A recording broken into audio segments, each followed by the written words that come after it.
Even with bridging inventory and multiple sources, the supply chain can still suffer if there is a major disruption in logistics and distribution. We saw this during this pandemic. There was a significant decrease in available international air freight.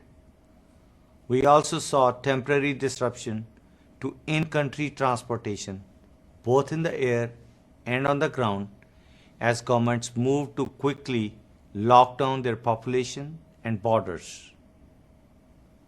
This had a trickle-down effect and caused additional pressure on the sea freight as many companies looked for alternative routes to move their products.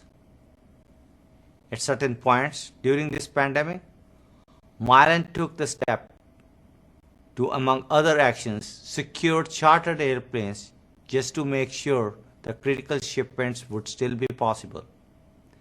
As a result, not only was it at times difficult to secure transportation, but freight costs increased substantially. In most cases, freight and distribution may largely be outside of a company's direct control. While we have the ability to prioritize products, shift our production plans to adjust to the changing demand, and put protections in place to ensure our employees are able to work safely, we may not be able to influence border shutdowns and disruptions to the air freight.